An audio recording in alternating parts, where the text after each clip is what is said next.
va consacrer cette idée pour analyser des phrases, bien sûr, comme il est mentionné ici dans notre titre. On va analyser les phrases en termes de type et de matériaux. C'est-à-dire, on va trouver et on va chercher les types de la phrase. Ensuite, on cherche et on trouve et on relève son matériau. Bien sûr, lorsqu'on parle des types de la phrase, ici, on doit chercher le type obligatoire et les types facultatifs de notre phrase. De notre exemple, premier exemple, votre père n'était-il pas tous les jours agacé par les disputes de ses voisins? Donc c'est une phrase interrogative. Donc le type obligatoire ici, c'est le type interrogatif. Donc le type obligatoire et le type interrogatif. Donc c'est une phrase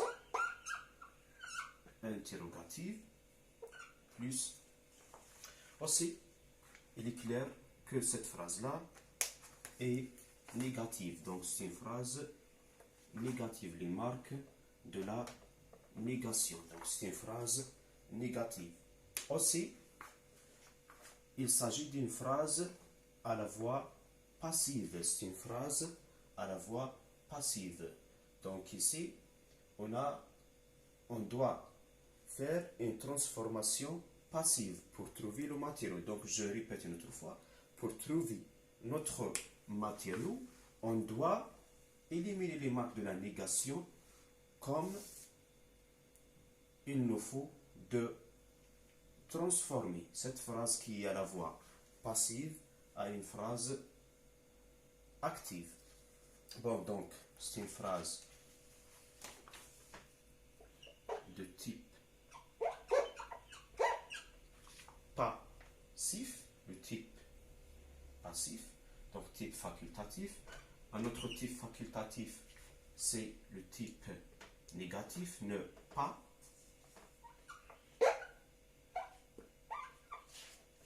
Et on a le type emphatique. Pourquoi cette phrase est de type emphatique? Et c'est la marque de l'emphase, c'est tous les jours. Tous les jours, normalement, c'est un CCT.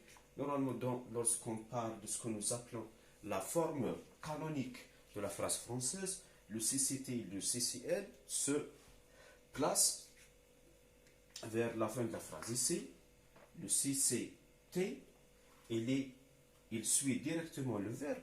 Donc ici, il s'agit d'une marque de l'emphase. Donc, c'est un type emphatique. Autrement dit, lorsqu'on commence par un CCT ou un CCL, ou le fait de mettre ce CCT ou ce CCL après notre verbe, ici, il s'agit d'une marque de l'emphase. C'est le déplacement du CCT ou du CCL. Maintenant, on va ajouter notre matériau. Le matériau de cette phrase, c'est les disputes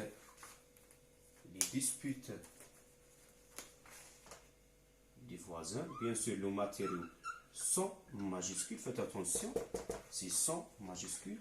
Les disputes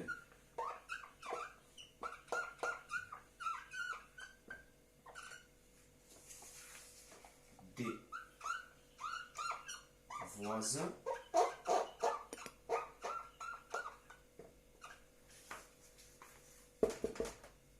L'auxiliaire être est un imparfait, donc je dois conjuguer automatiquement mon verbe à l'imparfait. Les disputes des voisins agacés.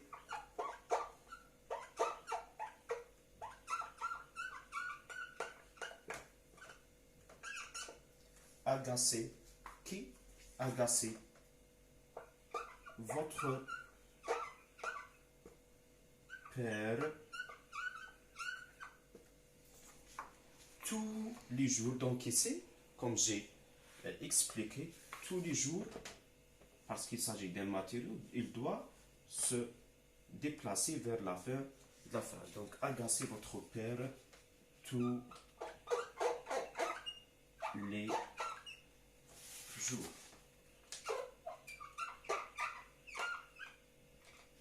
On ne met pas un point vers la fin. Donc, c'est l'analyse de cette phrase en termes de type et de matériaux.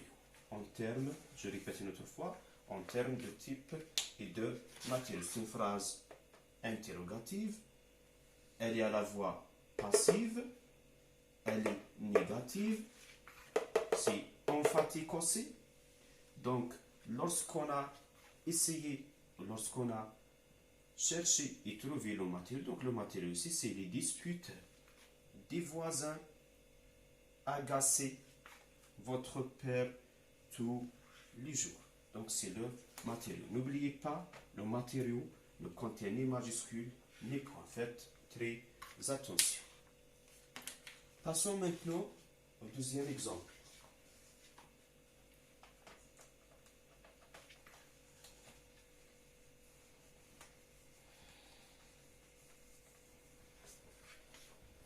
Le deuxième exemple, c'est sors un peu dehors. Sors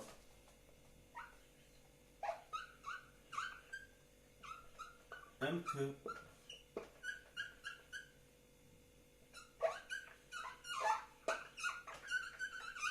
dehors. Donc, on va suivre les mêmes étapes qu'on a suivies avec